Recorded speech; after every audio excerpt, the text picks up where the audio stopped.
This is Maai Perspective discussion series, where women talk Budo.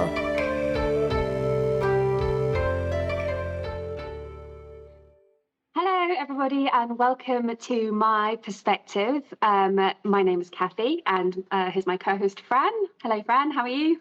Yeah. You can see my wet hair after training.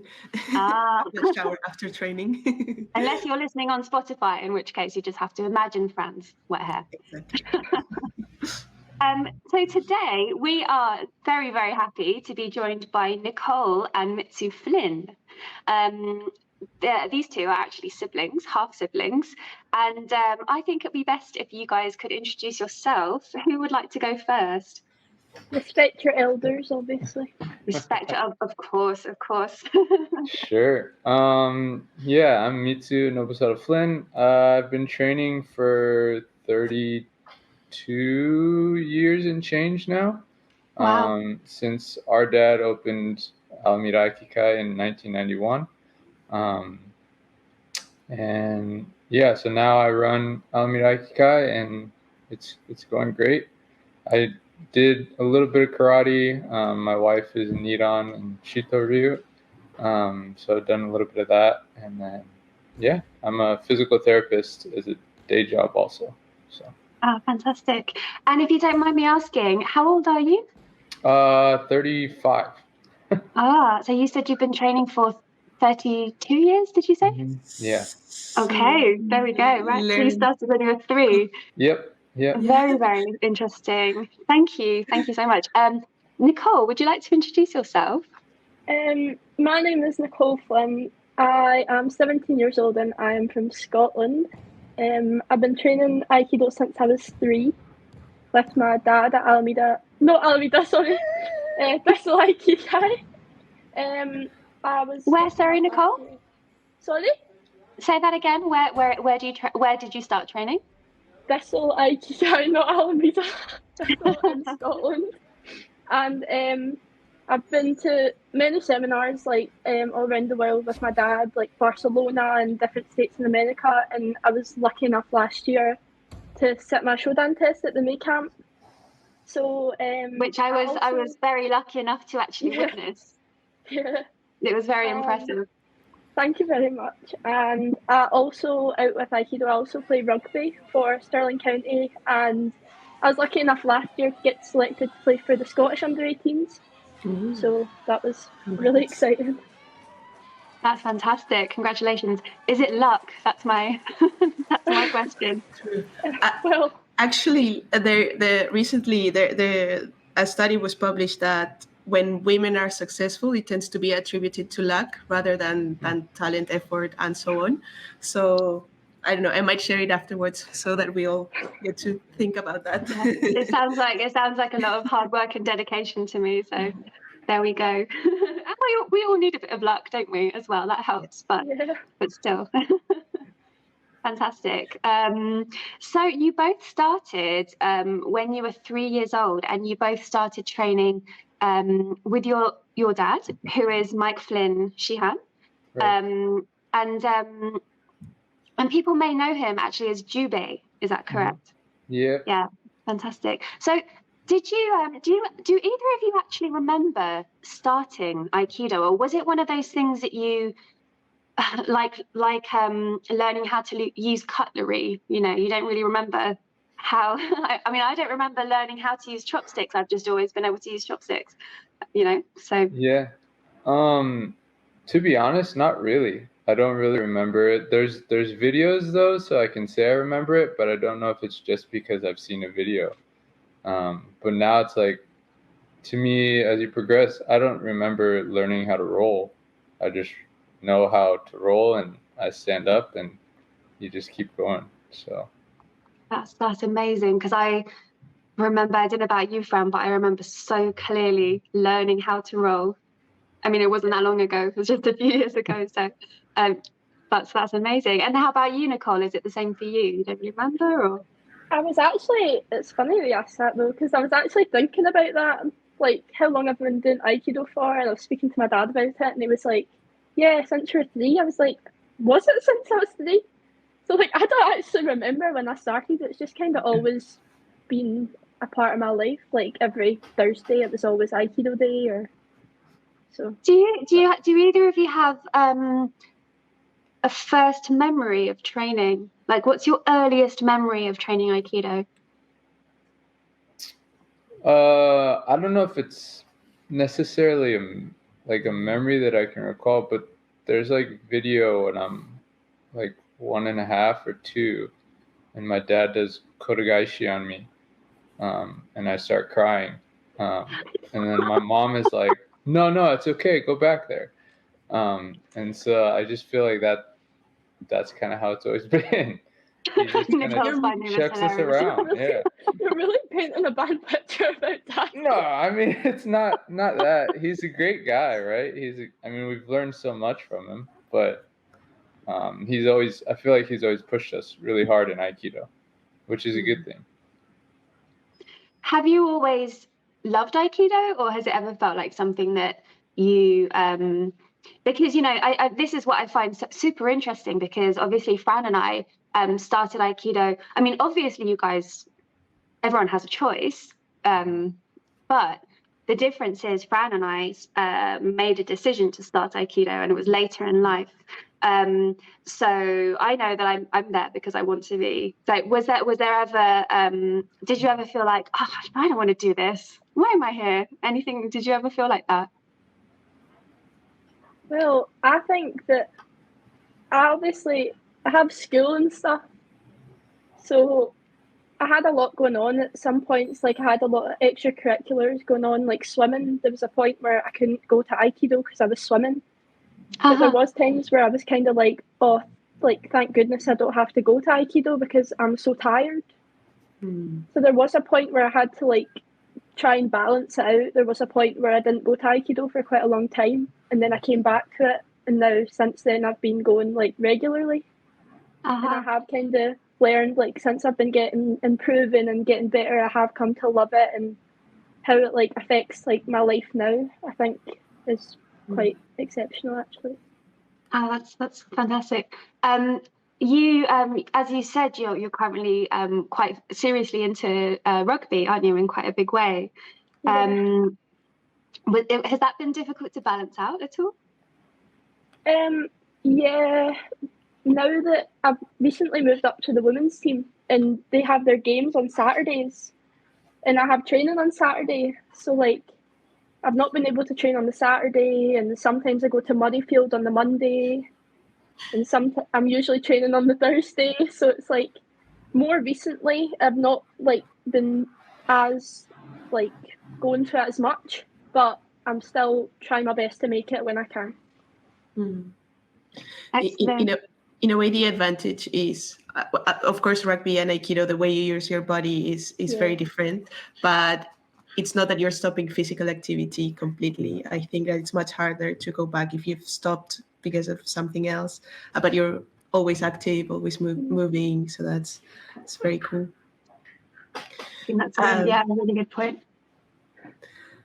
I wanted to ask you guys, it's in the same vein about what Cathy was asking about, deciding to stay, or, well, in our case, we decided to start in Aikido.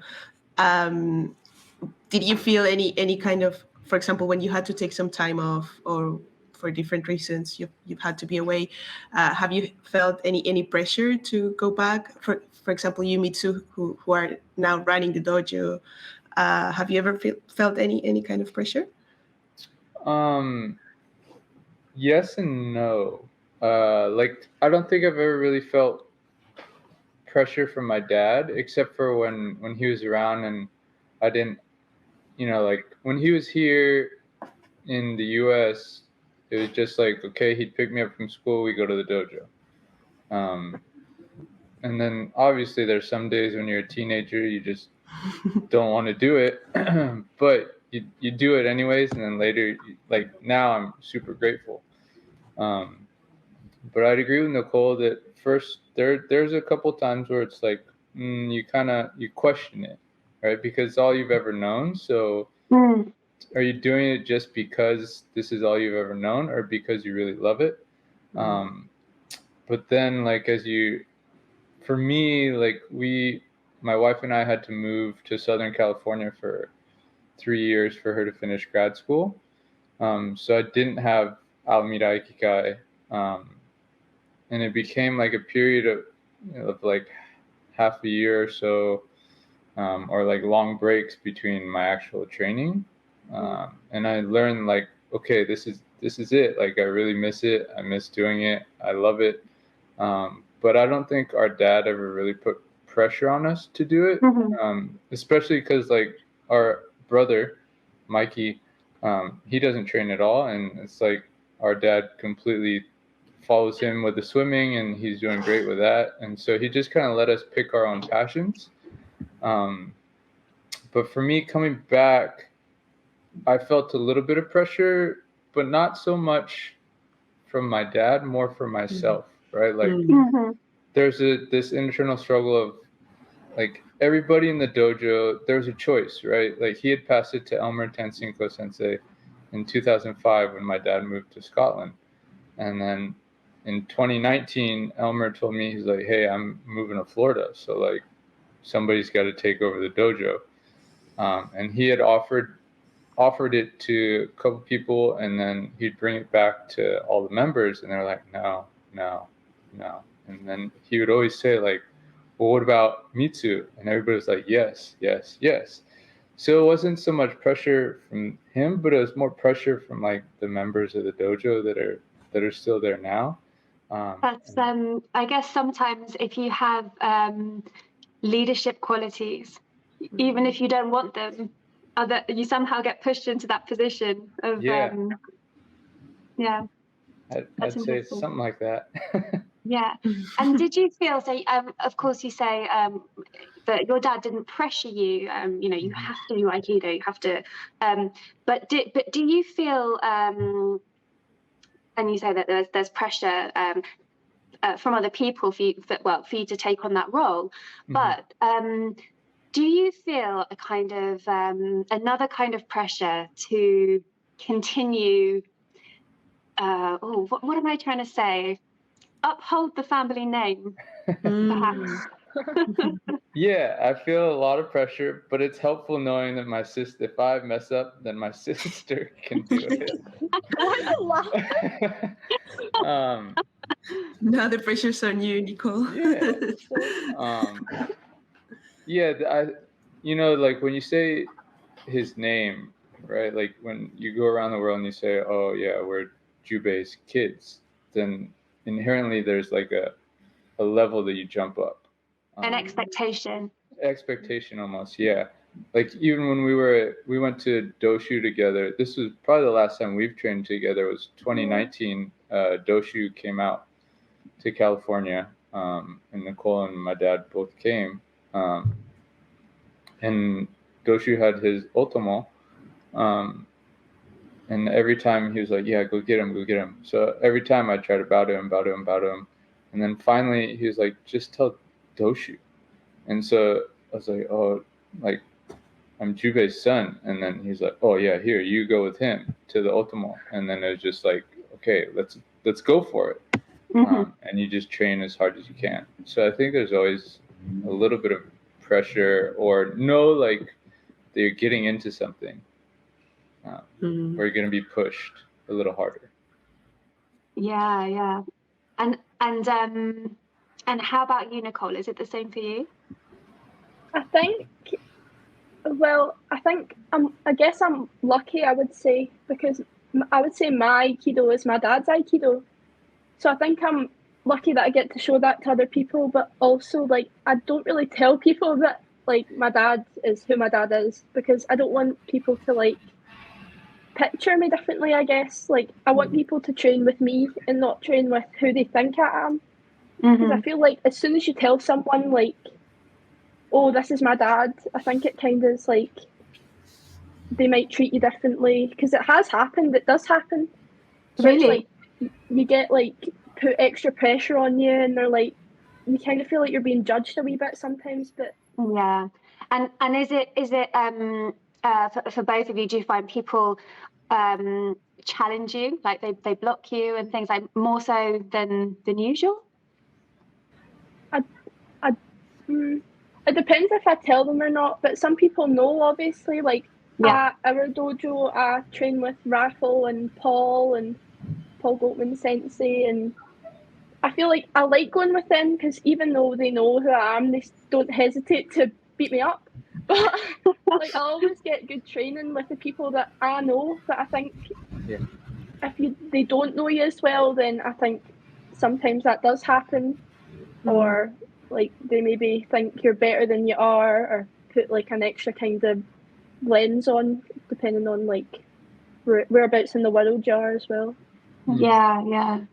I'd agree.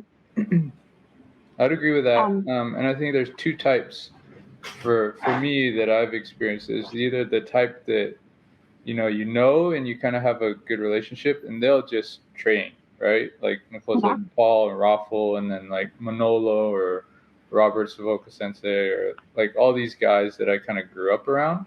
And then there's the other side where it's like some people are kind of a dick because they're like, well, we trained with your dad and he like didn't take it easy on us, so like we're gonna like block you and stuff like that.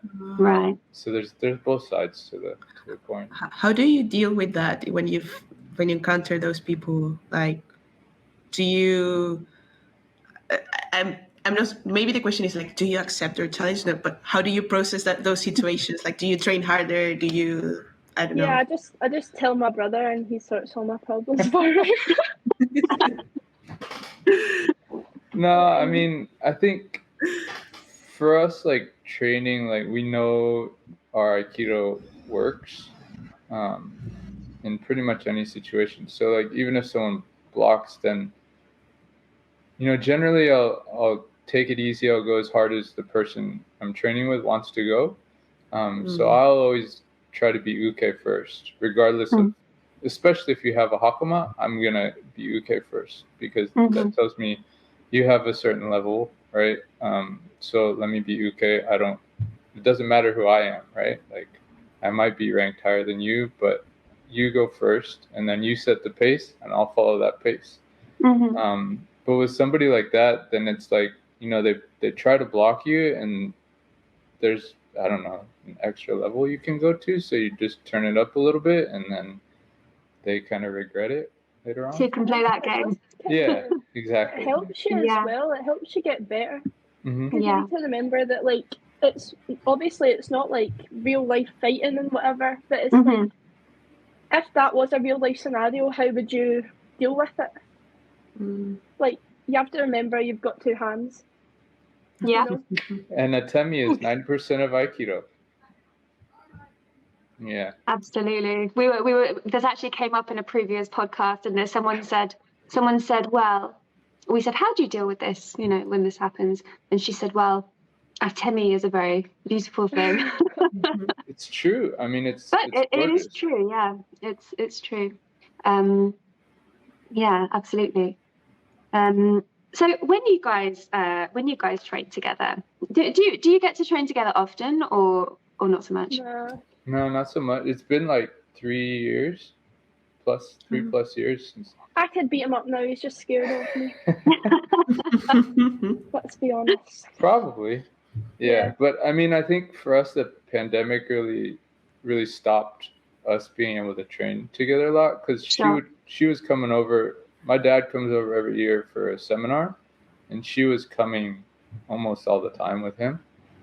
So we'd get to train there. But once like travel plans stopped, we couldn't train together anymore. Sure. And is it, I have I suppose the thing that I have in common is that I train regularly with a member of my family. I train with my husband, Ivan Mello.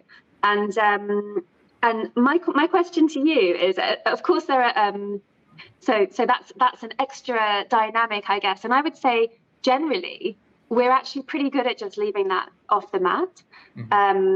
But I think that if my brother was training with me, that would be more difficult. And do you find that that you're able to kind of maintain the senpai kohai relationship or is it is there ever kind of is it difficult when you're training together sometimes? I think since he's my older brother and not the brother that is closer in age with me that I fight with all the time, I think it's a lot. I think it's a lot easier to train with Mitsu just because he knows more. Like, we've done similar things. Like, he does Aikido, I do Aikido. We have a lot in common. He can help me. So usually what happens is I get beaten up and then he shows me how to do it and then he gets beaten up. Yeah. Share the knowledge. No, I mean, for me, I feel very protective of Nicole because she's my little sister.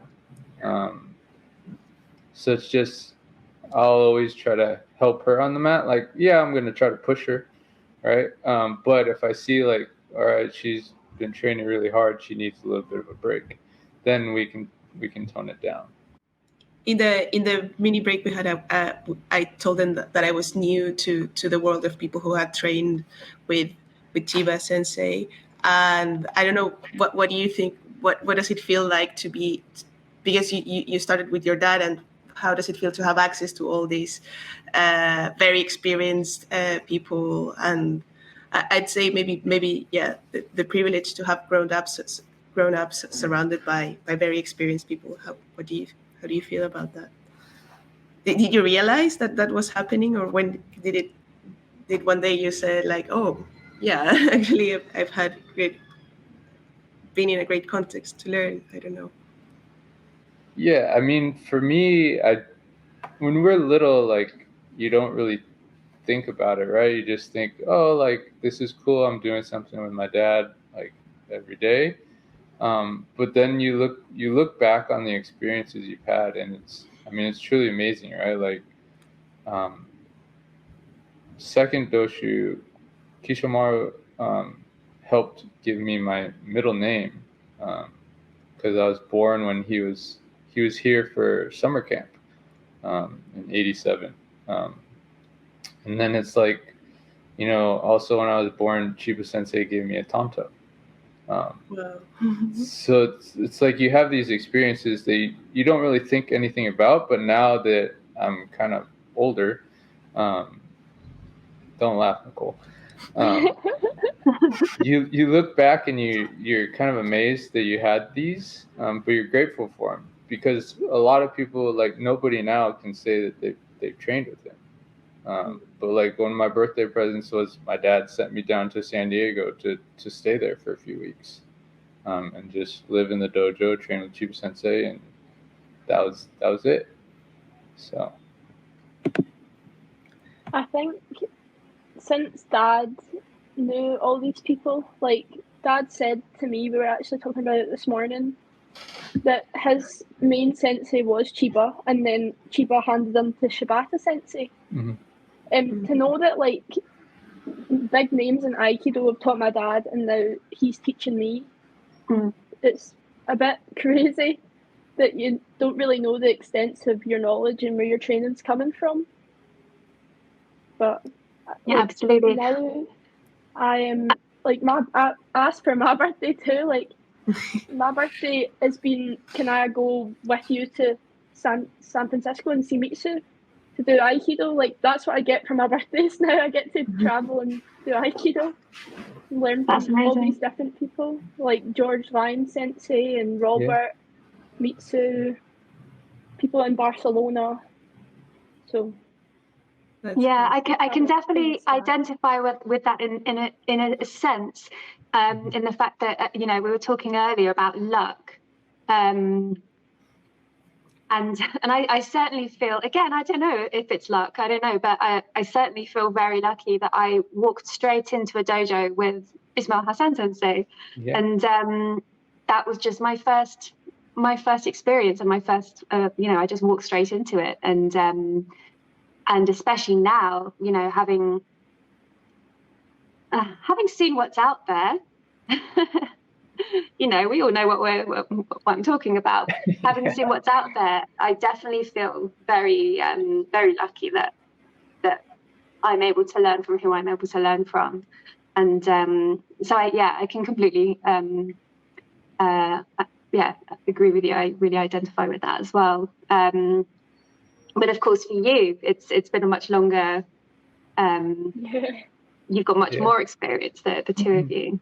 So that's fantastic. And I'd say just like growing up, it was just like, all right, you train. You don't ask all these questions. But now that like I've become a chief instructor, having that resource of our dad it's crazy, right? Like if I struggle with something, I'm like, hey dad, like how do you do this, or how do you work around this? Because he's gone through everything that I'm going through or will go through already, and he's probably one of the best Chiba Sensei students in the world.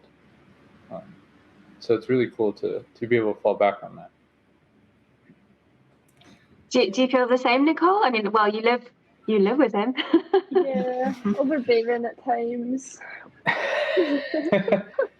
But for me, like when the pandemic hit too, I was really jealous of her, because I actually did get to do a lot over lockdown with my dad. Like before lockdown, this cue Big Brother story. Okay, before lockdown, was it the Valentine's Day seminar? I think it was. I went over. I was 12, 13 years old, right? Young person on the mat. Maybe yeah. It's been 3 years. That's true. Yeah. Shoot. Yeah. That I was practicing. I was doing weapons, and like I ended up with a partner who wasn't patient, I guess, because at the time I had never done weapons, and I was just learning, and I ended up with a partner who wasn't really having it, and like wasn't patient and huffing and puffing in my face when I was making mistakes. And that's just the worst, isn't it? Yeah, it's terrible, especially when you're quite young. That kind of stuff just destroys your confidence. Quite intimidating, actually, isn't it? Yeah. I think, But I was lucky enough that Mitsu and Bernard were like right next to us, and Mitsu saw me, and I said to him, I was like, she is not being that nice to me, and he was like, it's fine, I'll just go with her. So he was like being like, he was practicing with her, and I got to go with Bernard, and Bernard was helpful, and they helped me a lot, like with the weapons, and tried to explain things to me, and Mitsu was just beating up this woman. It's quite funny. Well, don't make it sound bad. I'm not trying to, but like over lockdown, that really inspired me to improve my weapons, and like I learned a lot with my dad and the Guardian, because that's really the only place we could go. That was and obviously the pandemic was very difficult for lots of people, but I think one thing that happened with most Aikidoka is that their attention really turned to their weapons practice. And again, there was a very large, very big variety of variations in quality, I would say, online, but it made it very, very noticeable that lots of people were doing weapons training, and and that was great. And to have that access, Nicole, is fantastic. I mean, I was lucky in the sense that I was obviously living with my husband, who's far, far more experienced than me, so we were able to train together as well. And absolutely. So you took that time during lockdown to really hone your weapons skills.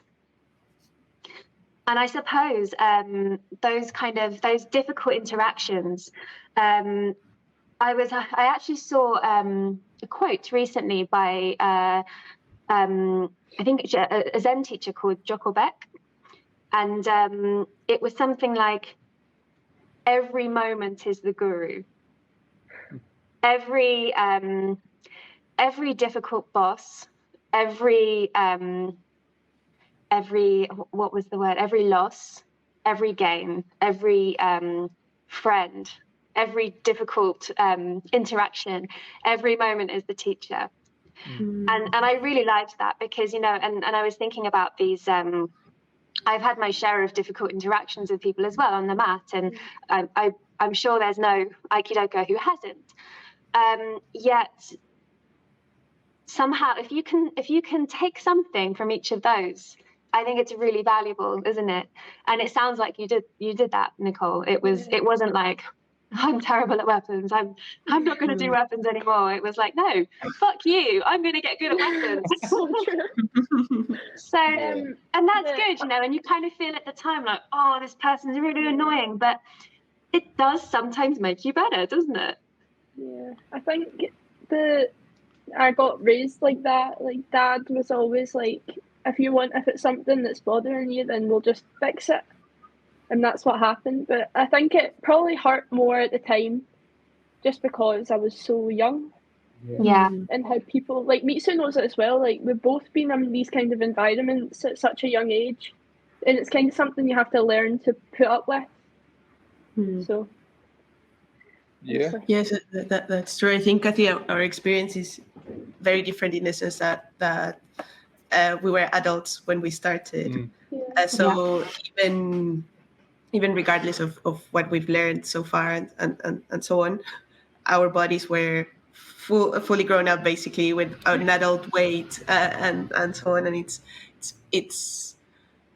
a bit difficult to if you don't interact with children as well. You need to remind yourself that you're training with someone who's younger, who's lighter, who's less strong, who's not as super strong yet. You don't know. So it's amazing that you managed to process all those different interactions in a way that help you guys like become better, rather than getting frustrated every time you're training with someone bigger. Yeah. Is it okay if I ask you guys a question? Of course. So, see, if you saw someone young on the mat, would you go and train with them, or would you avoid them? It's a good question.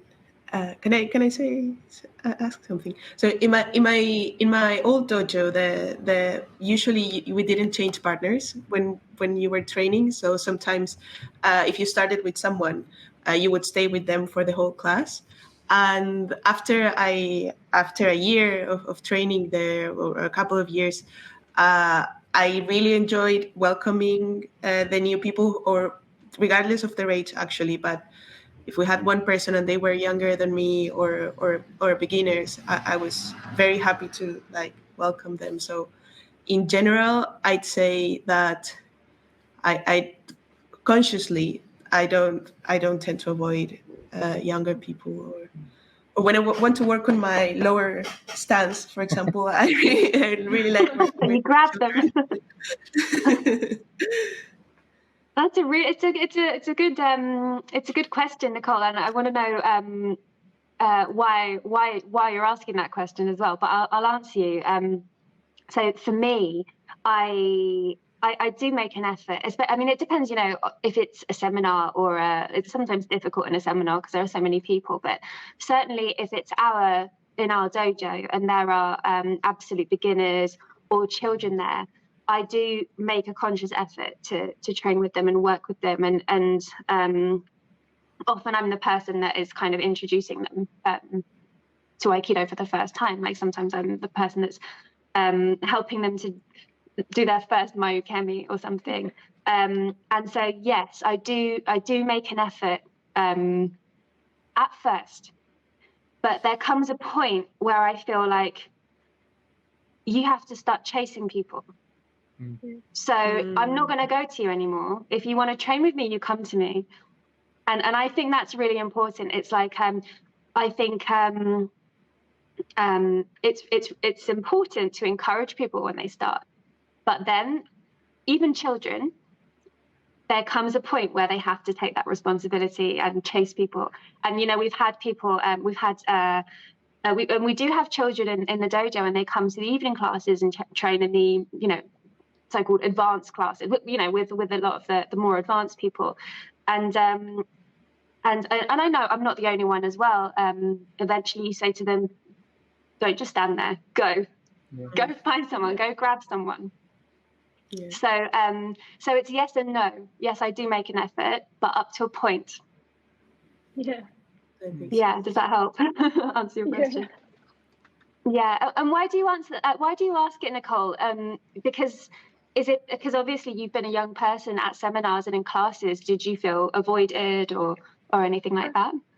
I feel like, and Mitsu probably knows it as well, like, I feel like when you're younger on the mat with a bunch of adults, like, I started adult classes when I was 12, and it kind of seems like there's sort of a stereotype, like, she doesn't know what she's doing, so I'm just going to stay away, and you always end up with, like, the stragglers.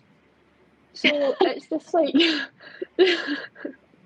I feel like you do get treated differently as a young person on the mat, but I think people tend to avoid younger people just because they don't think they know as much and people want good training. But I think now as I've gotten older and more experienced, people tend to chase me now. Like, Ivan did it at May Camp and I was like, who is this man? And then I was like, oh wait, this is my friend. He's my friend now. And then, like, I had really good training with Ivan and I had really good training with lots of older people that helped me a lot. So I feel like if you've got that influence, then you're more likely to get better. But it's hard to get that influence when people avoid younger people. And I wonder what you think about this, Mitsu being, of course, the most experienced of all of us. My feeling, the more and more that I train, is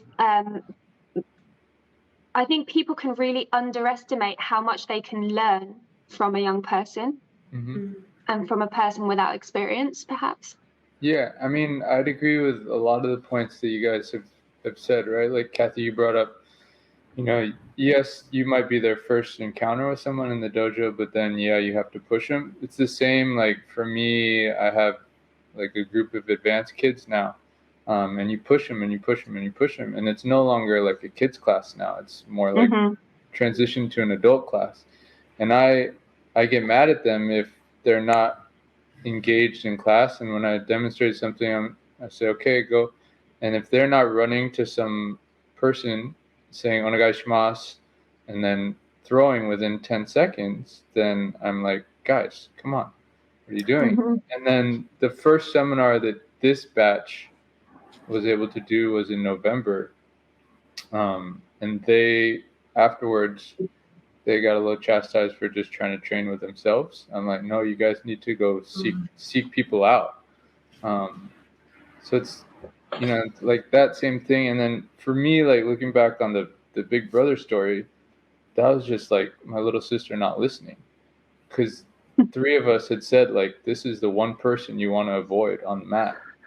And she was that kid that just kind of stood there, and like that was the leftover. And you got the straggler, Nicole. That's what you said about the stragglers being. Yes. So, I mean, I think it happens regardless of who you are. But for young people, and I notice a lot, you train something different, right? Like sometimes you have to do Hanmi Handachi, so you're the same size, right? Like if they're that tiny, you have to. And then as they progress, then it's like, okay, you just really have to have a good Hanmi. You have to really sink down, like what you're saying, Fran, is you have to sink down and really get used to using your legs a little bit more, which I think, especially in adult training, people get lazy with their Hanmi, and you don't have that good knee bend. It's not that 70-30 that you're looking for. It's more of like a 60-40 or, like 50-50 even sometimes. So I think the kids help bring out a better Hanmi for sure. And then just how they can pick things up and learn so quickly. It's quite refreshing. Did you? It was interesting to hear Nicole's experience of being young and at seminars. Is that similar to your experience, Mitsu, when you were young and at seminars as well? People would avoid training with you. I think some would and some wouldn't. Like there were people that were closer to my dad, and they would, seek you out and like try to bash you because you're young, and one day you'll grow up and then you can give it back. And that's, for me, that's what I feel happened, right? Like with Robert Savoca or Dave Alonso or Manolo San Miguel, like all these guys like grew up and they were the ones that would give it to me when I was little. But now it's like I can, not to the same extent, but kind of give it back, right? Like so now it's just two people clashing instead of one person getting a thrashing. But I don't think that it was ever like avoidance there. And for me, a lot of times, still when I was that young, my mom was still training, so she would be able to train with me too on the side. So. I didn't know that your mom trained. She did. That's how our parents met, and then that's actually how my dad. Our parents met. My parents met. Yeah. So everything for our family has been through Aikido link. Yeah. Wow. Wow, that's Oh my god! Got thrown through a loophole. Yeah. That is quite scary. My life was made via a martial art. Crazy. wow. Nicole, do you see yourself teaching someday in the future, like leading a dojo? I feel like there's kind of been a bit of a handle thrown at me here because that means Dad, Mitsu. What am I gonna do? I'll think about it. I mean, I think it would be quite an interesting thing to do, but I feel like right now I want to keep learning so that I feel like that what I'm giving out is the best possible thing that I can. Like Mitsu's, what are you? You're like fourth dan, yeah? Yeah. He's really experienced and he knows everything, but I'm still learning some things. Like even some of the basic things, I'm still kind of like I can do them, but they're not perfect. And I think perfection, well, not perfection, because everyone has their own like different kind of style. But if I can get things to the best of my ability, maybe I would consider it. Yeah. Have you had any experience, Nicole, teaching or leading a class yet? No, I don't think my dad trusts me that much yet. I do help like new people. They come in, like you said, like new people come in and you help them. Like I give myself some credit sometimes because I teach people how to roll and I'm so proud of myself after that. And then I'm like, my dad has taught every single person that's in this room right now how to roll. And I'm like, oh, you're crazy, man. No, I mean, I think, yes, keep learning, but I don't know all that much. I still wish I was just a student with our dad, because I still feel like there's so much more to learn, and especially from him and someone of his caliber. It's hard, right? Like sometimes you're like, well, man, like I'm responsible for all these people now. Whereas I feel like for the longest time, it was just like you're responsible for yourself and then your own training. But now it's like, okay, I'm responsible for my own training, but now everybody who steps foot into my dojo is also my responsibility. So I think it's really hard. And I think the way our dad teaches, like, I never taught a class in front of him until we were in Brooklyn and we did a joint seminar last October. And that was the first time. That was the first time your dad had seen you teach. Yeah. And wow. That was the most nerve-wracking thing. My wife can attest to it. I was like, like diaphragmatic breathing, like hyperventilating in our room, like before every single class. Wow. Like, man, this is so much pressure. So it's crazy experience. But I think Nicole would be good. What did your dad say afterwards? Did you get feedback from him after that class? Yeah, it's been a whirlwind. Like he usually never says like, and maybe Nicole, this is different for you because you're like the golden one. But he's never really said like, oh, like I'm proud of you, I'm proud of your Aikido, anything like that. But then 2 years ago, when we had our 30th anniversary, I had a friend that like interviewed him as part of like creating a video, and like in the video, that was like the first time he was like, "Oh yeah, I'm quite proud of you." And then so it's like the same experience again in Brooklyn. He was like, because I asked for feedback, I'm always trying to get better, and he's like, "Oh yeah, it was good, it was good." And to me, like him saying good is like, "Oh, that's beautiful." My observation of you guys, I mean, I think some people could say, well, if your dad is Mike Flynn Sensei, then you're going to have, favorable treatment.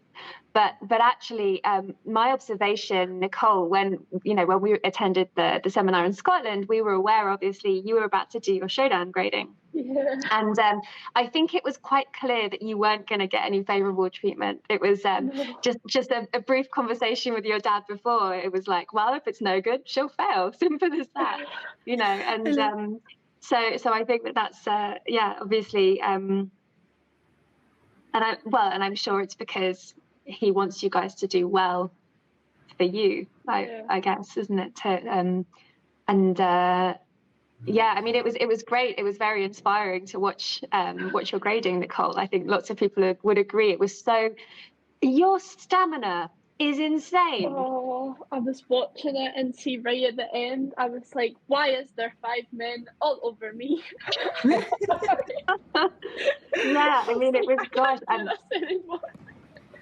But yeah, he said to me before it, like, I was really, really nervous, and like for the 2 weeks approaching it, like it came out of nowhere. He was like, "Oh yeah, well, you're gonna do your Shodan." I was like, "What?" I didn't think I was ready for that. And then, because he said to me, "You're not doing your Shodan until you turn 16," because he thought it's more. His teaching is more about maturity than level. So he thought at 16 is the age that you're mature enough to do your Shodan test. So my first major seminar after I turned 16 was May camp. And then he came around the corner and was like, "Yeah, you're going to do your Shodan." I was like, "What?"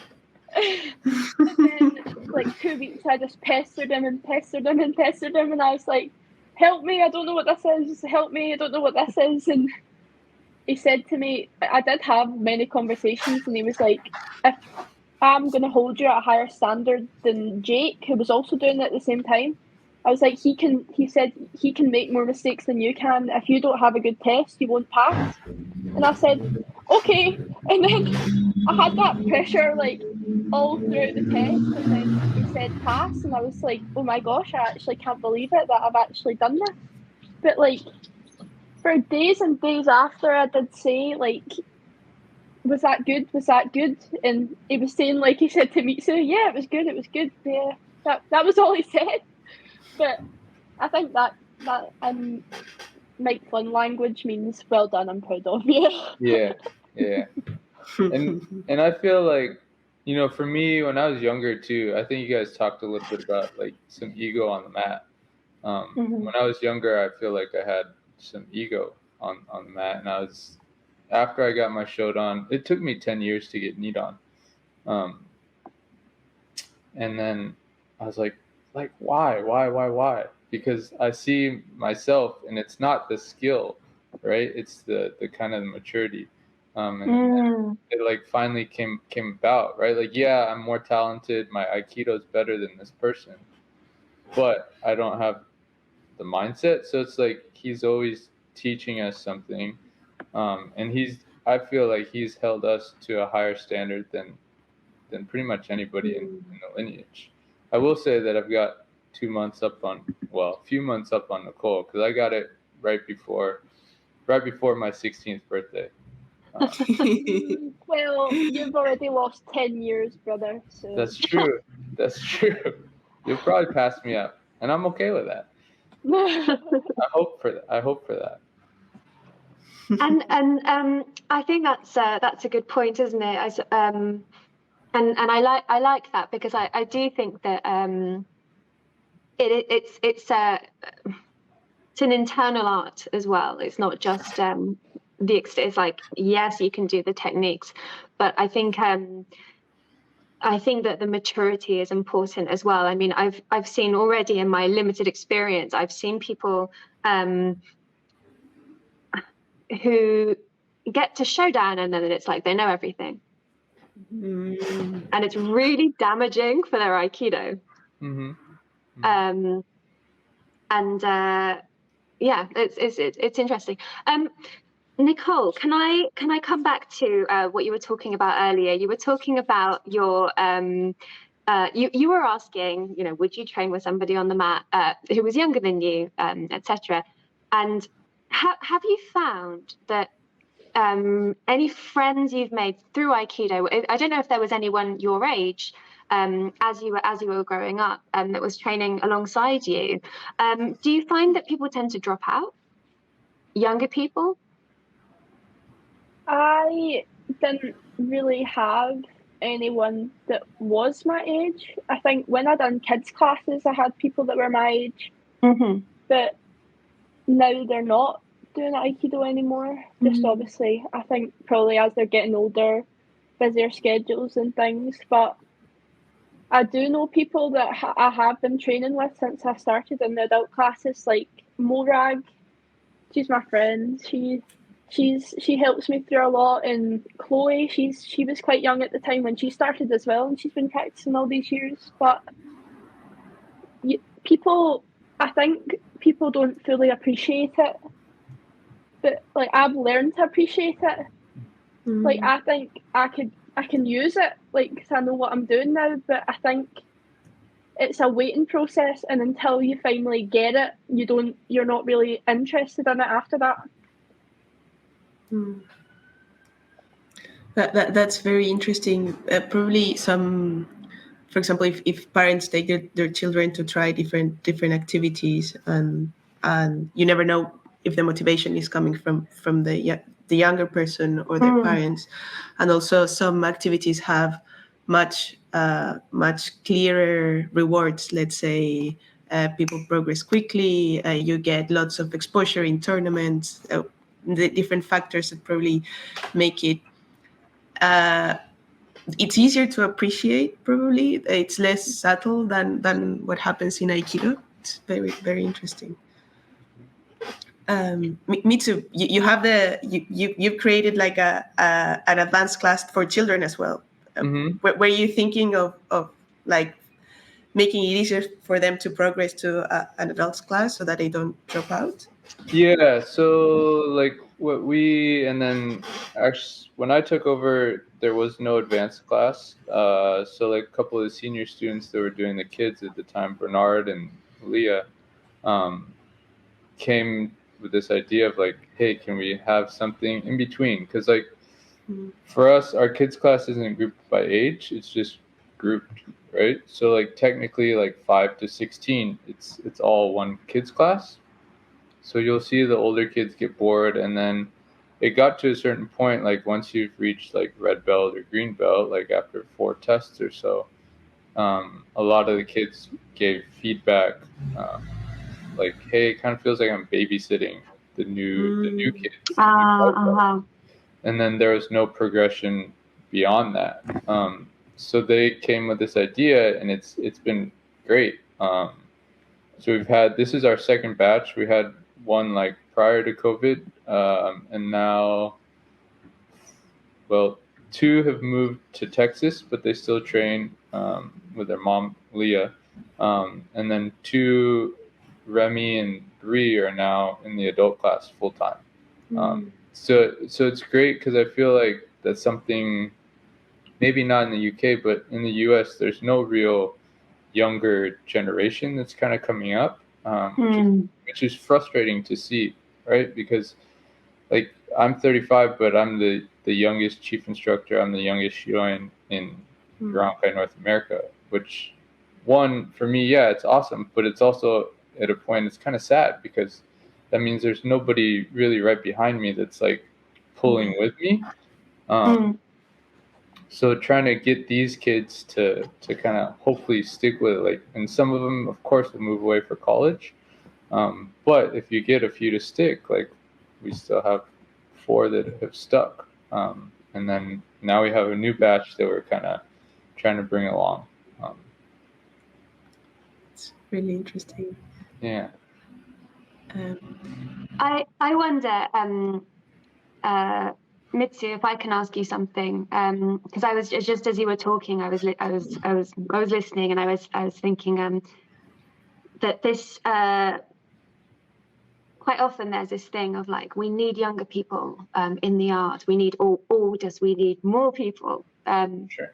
And I can understand that actually, in the sense that now that I'm so involved in Aikido, like I don't know if it's a sense of responsibility, but it's a sense of like not wanting the art to die. And then there's, for me, I guess there's an additional layer. So the thing that you and I have in common is that we're both half Japanese. And I wondered, because I actually spoke about this a little bit in the first episode, the first podcast, and that there's something about the training in that helps me, because I also don't live in, I was born in Japan, but I didn't grow up there. And so there's something about it that I feel helps me feel connected to that side of me that well, I haven't really grown, aside from living with my mum, obviously. I haven't been that connected with, because obviously we'd go back and we would visit Japan. But does that resonate with you at all? I don't know what your experience is in that sense, but is there something about it in being that speaks to you in that way? Yeah, I mean, I remember listening to the first episode and you talking about it, and it hits a little bit, right? Like, for you, you're closer to Japan than I am, right? Because you're born there, but I'm Yonsei. So like my grandparents were in the internment camps here, so like they were born here. My mom was born here, and then I was born here. So my great grandparents were the ones that came here.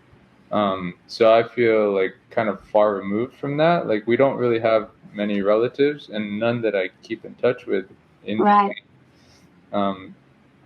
But the other side of the coin is, because our dad is obviously not Japanese, but he's fluent, and so he kind of brings almost more of that culture on the mat because of the language and things like that. Like my mom, like of course the food and just the culture, but also our dad being so involved in Aikido, I think helps kind of put it together. And I think like identification wise, I'm half Caucasian and half Japanese, but I identify more with my Japanese side, and I think it's because of the Aikido portion. Right? Like I feel like I'm immersed in this culture that's fully Japanese, so I'm able to identify more with that than anything else. That's fascinating.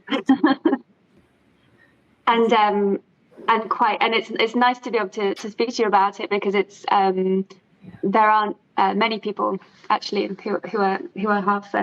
Actually, we did meet a few in Brazil. Because obviously there's a huge Japanese population in Brazil. But this is the first time I've really had that conversation with somebody, and so it's nice for me to be able to do that. Totally. Yeah. Okay, guys, I think we have got one more question. Okay. The question. The question, Fran, would you like to ask the question? Yes. So the question, you can choose who starts answering, is why do you train Aikido, and what drives you to continue training? I think for you, yeah. It's a simple question, but it gets you thinking. I would say I train to get better. I think that's why I do go to training, because I want to learn and I want to be better. I think a lot of people some people train for fitness, but I think now that I've come so far, I feel like now I just want to improve and learn as much as I can. Because like my dad's getting old, and I think I want to steal all his knowledge and then pass it on to other people. And what drives me, I would say, Through probably teaching, my dad. Nicole. We'll see about that, TBC. But I think what drives me is definitely my dad. And I feel like I don't spend a lot of time with my dad just because obviously I'm Scottish and my mum's Scottish, and I feel like I spend more time with my mum, but I think it's also good that I can have this like activity that I do with my dad, and I can talk to him about it and get closer with him. So I definitely think that what drives me is my dad. Wow. Yeah. Okay, loser, it's your turn. That was good. I feel similar, right? I think part of it is definitely our dad that drives me, and like doing Aikido, like I feel brings us a lot closer, right? Like we're, I don't know, 13-hour airplane ride away from each other, but I can still talk to him anytime about Aikido, and it pulls us closer together. And then the same, like I feel quite close to Nicole, even though we hardly ever spend time together. Yeah, but you can really sense that you guys have a good relationship. Yeah, and I think our dad's probably responsible for that. Like even with my other brother Mikey, like we have a great relationship too. But I think it's because of like a connection that we've built. Like for me, connecting to my dad through Aikido, but then now also connecting to Nicole through Aikido. It's just like this big, love fest, I guess, in our family. But also, I feel a huge responsibility now, especially that I've got my own dojo, to like pass down what my dad received from Chiba Sensei. And there's always this talk of Chiba Sensei used to talk about protecting the princess, and he dedicated his entire life, like basically he was the guard of the princess, and the princess is Aikido, right? And I think he felt like my dad was one of the only ones who understood that at the time of his interview about that. And I feel like my dad has imparted that onto us. Like, if you're gonna do it, you have to do it. You can't just kind of half-ass it. You have to really put everything into it, because it's a huge responsibility to pass on. So I think now more so, like before I used to just train for myself, like help me get better. Fitness level also, it's a great workout. But now it's also like in the back of my mind, I have this responsibility to try to protect this princess and preserve her in this immaculate way, so that she can get passed down, and a new group of protectors will come and be able to give that to a new generation. I love that Aikido is Go ahead, Fran. Sorry, no, I was going to say that I just love that Aikido is a woman in that figure. Yeah. So I just thought of a quote. I think it's I have to find it. I'm actually Googling it right now so I can find it, but it reminds me. Just bear with me. It's going to be worth it, I promise you. So it's about tradition, and actually Ivan found this quote, and I think it's very relevant. It's a Gustav Mahler. Tradition is not the worship of ashes, but the preservation of fire. Totally. Keep Yeah. alive. Yeah. I love that. And I mean, I think for us too, it's like whenever I talk to like the more advanced students, it's the fire emoji that comes out, right? It's like, where's your fire? Build that fire. Like, all right, we're gonna bring the fire. Or like when my dad comes, it's like, okay, get ready for the storm. The storm's coming, and you just build this fire around Aikido, which is great. Yeah. Stop laughing, Nicole. Right. Well, I mean, I think this is a really good place to finish. So, I mean, I think it's great that what you two are both doing, and Nicole, I hope that one day you do teach, because I think that you would be good at it, and I think that it would be great to have another female teacher.